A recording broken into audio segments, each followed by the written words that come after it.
everyone. How are you today? Happy Friday. I hope that you are having a wonderful 2021. I know that we're still only 1 month, a little shy of 1 month in of 2021, and it already feels like a wild ride. So I think we just all need to hold on tight and take deep breaths. And I hope that you are staying safe and doing well. As you notice, it's just me here, Christina Jadena from Boundless Love.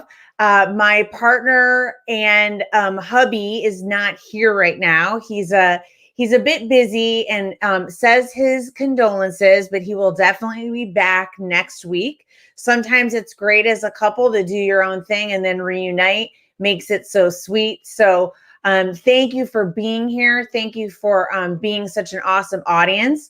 I want to tell you we have a great show. We're so excited to have Dr. Ray and Jean, who we're going to get into their intro in a moment here. Both really well seasoned and experts, as I would say, in terms of not only clinical psychology, but a beautiful way of looking at your relationship as a couple. And they have their own method called couples synergy. And so one of the things in Boundless Love that we really cherish, and I read this quote about them, and I thought this was really perfect. They said that they're really proud of their relationship and how they've worked it to be amazing. And so I think that's so inspiring. And I definitely relate to that because even though, as you all know, marriages and all relationships, but specifically marriage, as a lifetime commitment can be very labor intensive and very challenging at times. It's so amazing if you can hold that pride, right? And shine and hold up and rise with that. So we just are so excited for them to share their wisdom, their grace, and their gifts with us today. So just a couple announcements. We do have this podcast on Cafecito for two. We have it now on Facebook Live as well as on Apple TV, and you can find us on any other podcast channel. And then I really encourage you to check out our Boundless Love YouTube channel. We would love for you to follow us. So that is where you can find future episodes and even archive past episodes. So without further ado, I wanted to officially invite Dr. Ray and Jean. I am not going to slaughter your last name, but I really am eager to learn how to say it. So I'm sure they will educate me. And they are talking about couple synergy, real couples, real stories. And they have an awesome podcast, which I think is so great. So we're going to hear some of that as well. So welcome, Dr. Ray and Jean. We're so excited to have you here today. Hi, thanks for having us. Yes, thank you so much for having us. We are so interested to learn about you and your story. I love that I read in your bio that you were married on Valentine's Day. That's so sweet. I'm sure a lot of people say that, but I'm sure that's blessed you throughout your life. And I'd love to just hear a little bit about your journey together. And I know that you have many years of experience working together, which I hope we follow in your footsteps, Javier and myself. But we'd love to hear your story and how you evolved and came to couple synergy. Well, first off, we were married on Valentine's Day, but that was not planned. We actually wanted to be married on the 21st. And the 21st, the wedding, the church was booked. So the only time that was open was on Valentine's Day. So it worked out. That is so funny. Such is life. Before couple synergy was even a thought in our mind at that time. Love it. You know, in our field, there's not a lot of training and working with couples. And you'll get out of school with a master's degree and you'll be thrown into doing couples work as an individual therapist. And you're kind of swimming through that. There's a lot of refereeing that's happening. And we just thought, we could do this better. We want to work together as a couple with couples and really understand all the dynamics that are going on instead of feeling like you're picking a side or whatever. So we know in doing this work, there's either going to be two winners or two losers. There's not a right and a wrong. And so that's how we develop couple synergy. And then we learned over the years the specific tools and skills people needed to learn before they could even begin to start to process some of their issues. Yeah, I find that so amazing because so much of the couples that we've worked with in our ministry, and I'm sure, you address this all the time, but having our huge advocates and proponents and believers of therapy, individual couples, etc. I'm a social worker by trade, so I'm a huge fan. But I think there's some real resistance, which I think you're naming, Jean, around feeling like you're going to be judged, right? Or if it's like one therapist, like, do they like my husband better than me, or are they going to side, like you said? So that's a really different power dynamic, I guess, that you're setting up there with couple to couple counseling. One thing that most people don't know is that traditional marriage counseling, has the worst success rate across the board of all therapies.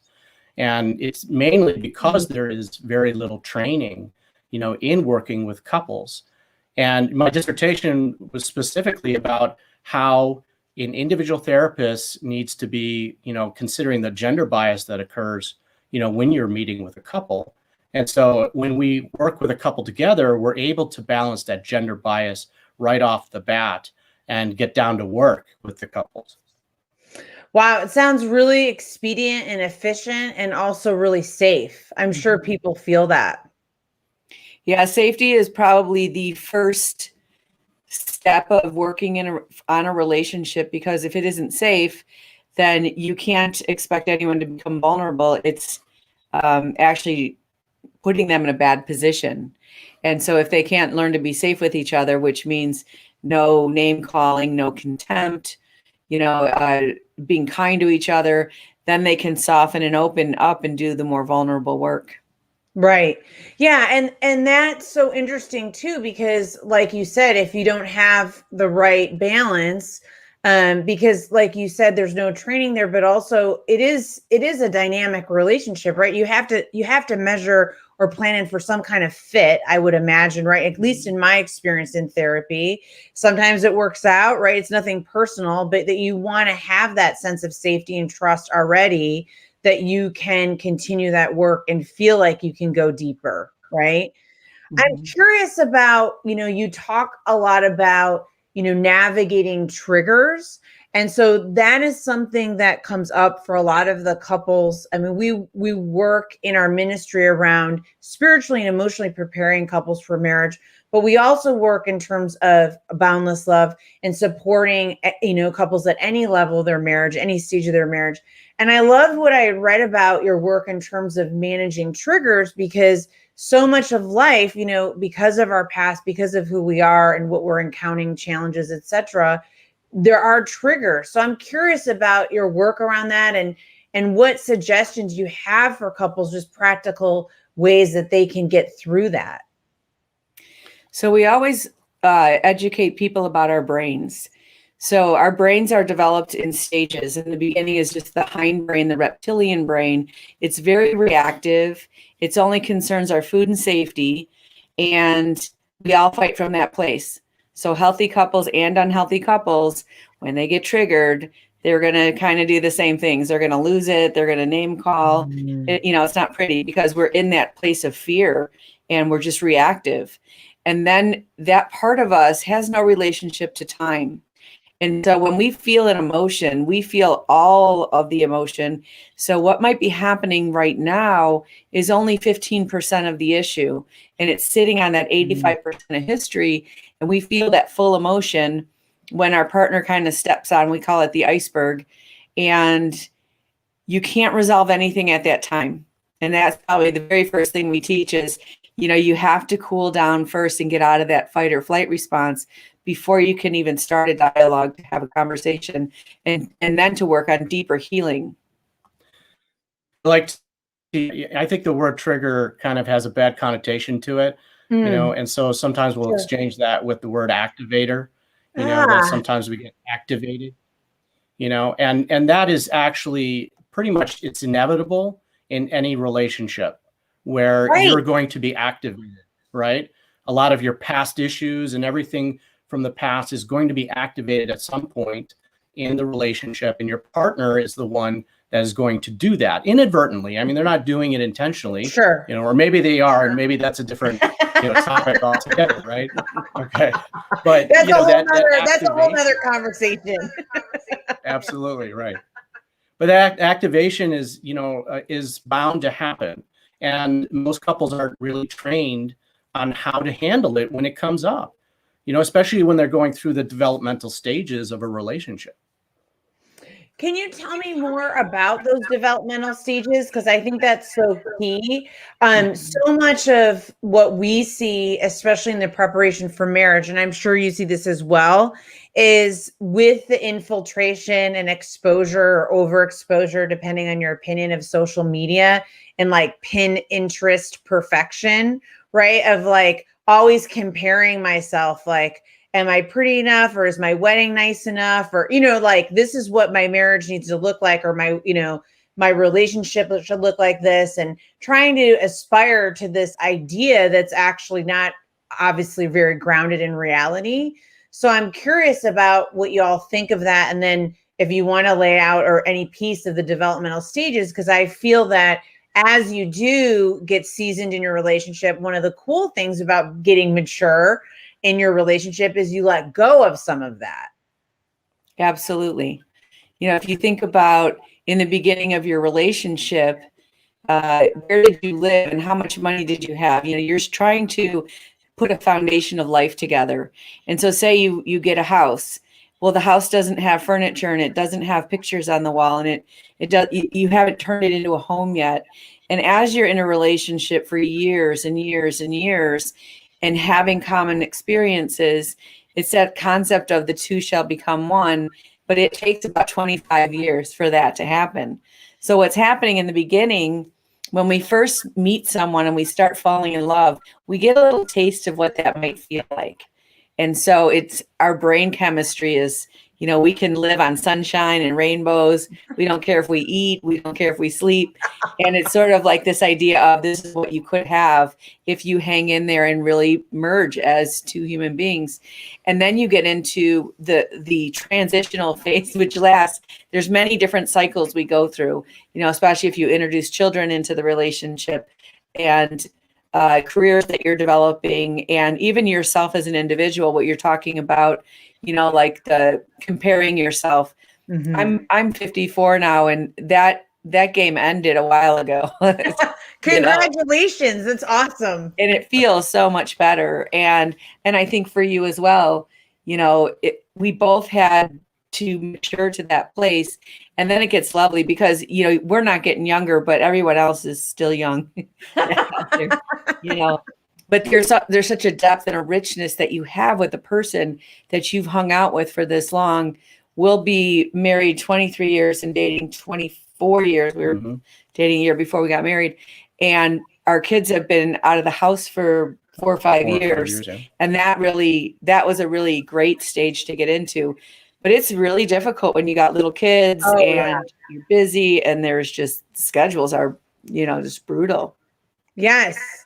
We often talk about Javi and I, that's like our dream, our light at the end of the tunnel. It's like, and we joke about it in our family members, our extended family sometimes say to us, you guys sound so cold, and I said, no, it's all about self-sufficiency. They need to go to live their lives and move out. And, we have our next stage. And so I think that's something that I really appreciate about what you're laying out, is that there's so much growth involved in the relationship. And like, that's what I'm hearing. And that we need to sort of maybe be aware of these different stages to perhaps, I don't know. I mean, for me, have compassion for myself along the ride, That is huge when it comes to working on yourself and also working together in the relationship.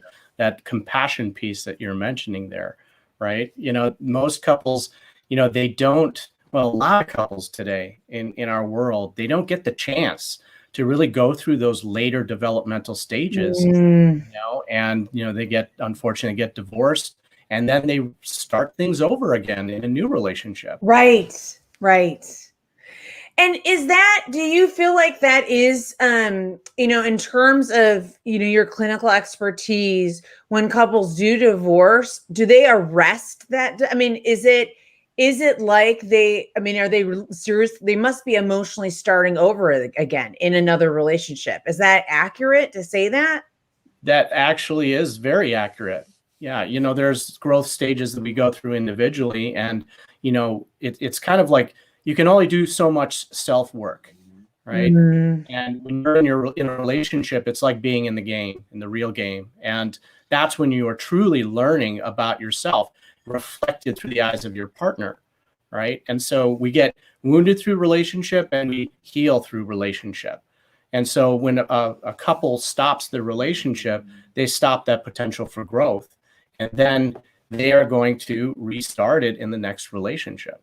Mm-hmm. One of the things that we really see is that when a couple ends, one of the people in the couple, they continue to grow, and the other person doesn't, because the other person thinks their partner was the problem. Got it. So they move on and they do something else and they recreate it. But the person who gets left, or the person who really wants to tend to what the issue is, they work on themselves. And so they can grow. I always tell, the women I work with, you have to become the person you want to spend the rest of your life with. Right. And from that place, you won't attract a fixer-upper.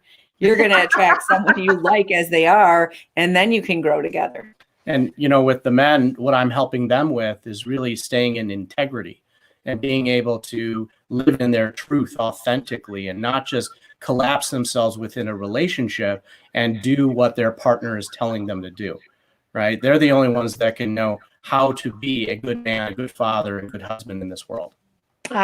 So like really finding that ability to like discern what that means to them and then act on it versus like fitting a role. Is that kind of what you mean? Yes. And unfortunately, a lot of the roles that men are taught today are not very good, and so you have to, and there are too many role models out there, Right. that are showing appropriate ways to be a man and be a good father and a good husband.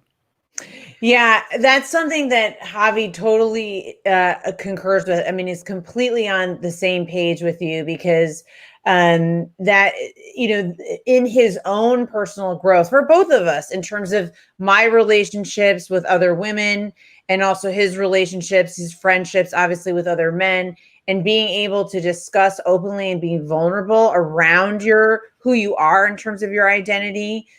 With your family has been, extremely healing, and is I think definitely been like a deal breaker around some bad patterns, and especially Javi, he was not, his dad was there until he was 12. His father passed away and he lost his mom when he was 2. And so he was essentially an orphan. And so there's so many layers, right? Where I come from a very kind of traditional nuclear family with a very strong, but very strict gender roles in terms of traditional female, male gender roles.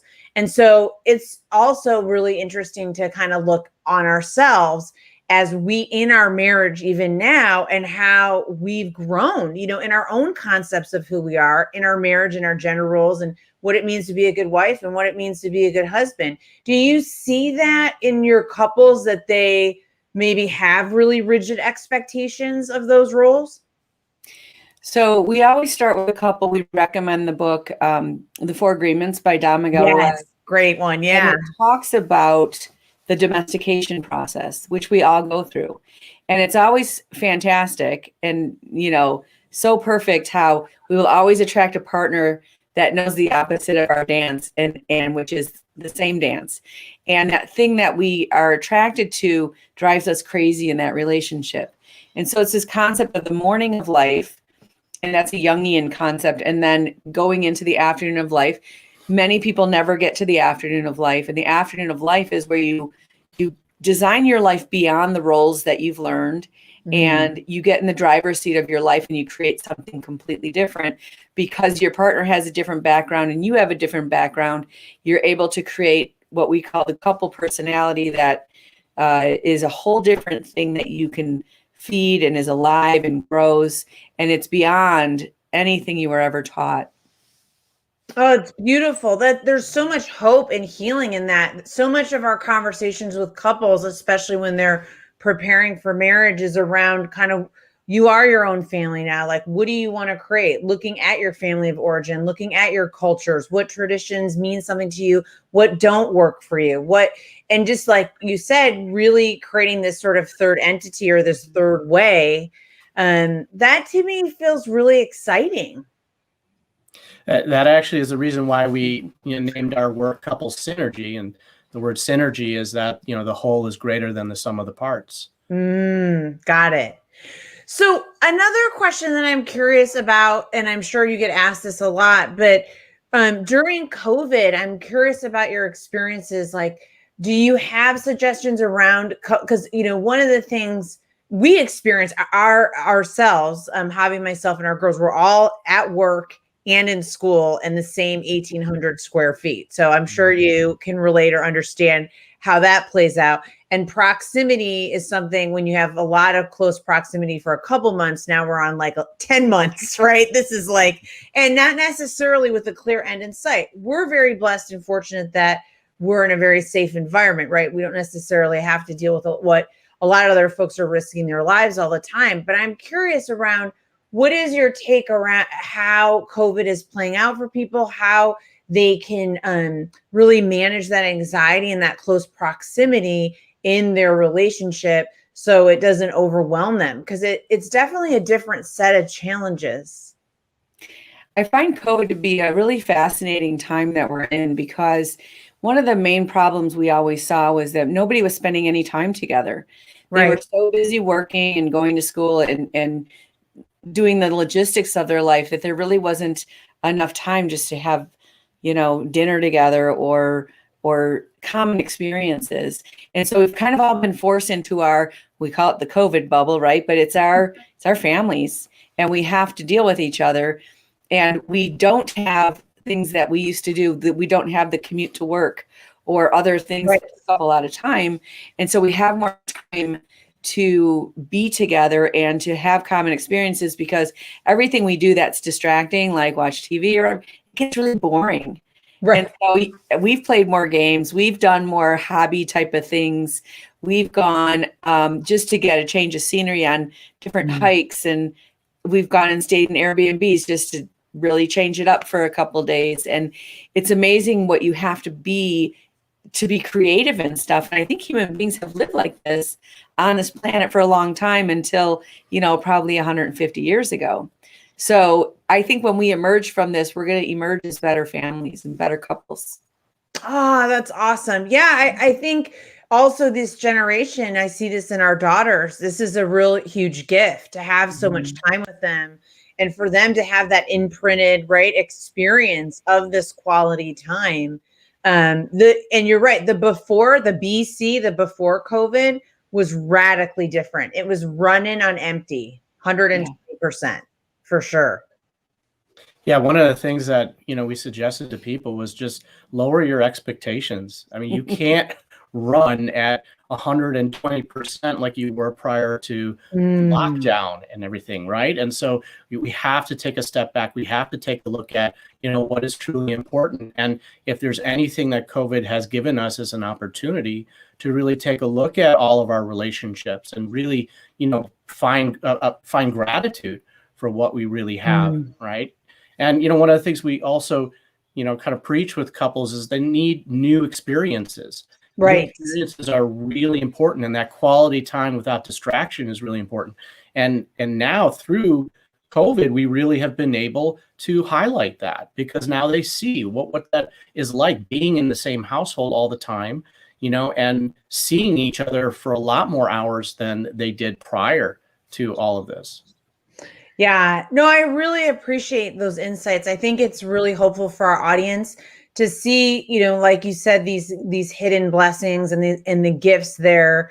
And also, like you're suggesting, Jean, is that it's forcing us to problem solve, right, in a different way.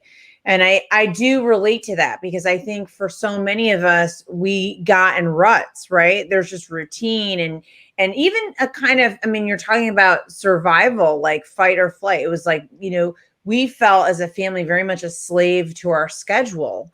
And so I feel like there is a huge liberty now around being able to just have more open space together and even have that conscious ability to choose what you want to do instead of having that schedule dictated to you, if that makes sense. Yeah, one of the things that we really encourage is for people to get bored. Yeah. When we were kids, we would get bored and then we would have the best time because we had to be creative and figure it out. And, we are so busy with mundane stuff, we don't really get bored. We just get tired. And yes. So it gives us that opportunity to, change everything up. Hashtag get bored together. I love it. I love it. I love it. Well, I find you both so refreshing. I really could talk to you for hours. I have so many, every time you say something, I have more questions, but I would really love for you to just share where our audience can find you. Cause I know you have a workshop coming up and you have website and you got really cool Insta channel. So if you'd like to share a little bit about that, that'd be awesome.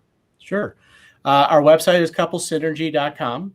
From there you can navigate to all of the things that we have going on. Obviously, we have our podcast that you can listen to wherever you listen to podcasts. The weekend intensive that we are holding is April 15th through the 18th, and that is being held on the lakeshore of Michigan. We are looking to do it at 15 couples, given the restrictions are all lifted and all of that stuff. And we're probably going to offer a virtual option as well. So people can do Stay tuned. Yes. And so then we also have on Tuesday nights, we do a webinar, and that's through our connections program, and that's free. And we do that because we've been working with people for so long. We wanted to stay connected, and it's a great way for people to hear more about how we work and what we do. So that's another great way. And you can find all that through our website. That's awesome. And are those webinars different topics every week, or is that how it goes? They are. Yeah. Past topics are like forgiveness and, conflict. And so, we touch on all these different topics related to relationships. Mm-hmm. Fantastic. Okay, great. What an awesome resource. Well, I just want to thank you from the bottom of my heart. I really am inspired by your work, and you're such a gift to the world. So I just want to thank you so much for being on our show and say, I can't wait to learn more. And you will see me. I'm going to pop into one of those webinars. That'd be awesome. Yeah, you can find us. Our Facebook page is the Couple Synergy Community.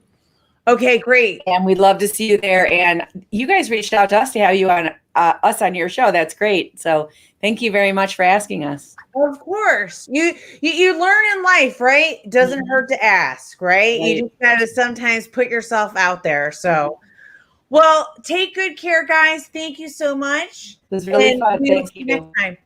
All right. All right, everyone. Well, we just want to thank you so much for showing up today, taking some of your lovely time to be with us today on Cafecito for Two. We would love to help you find Jean and Dr. Ray. If you need any information, we'll have it in the notes. And we want you to know that God loves you and we love you too. And boundless love is always here for you. Take good care, stay safe, and God bless.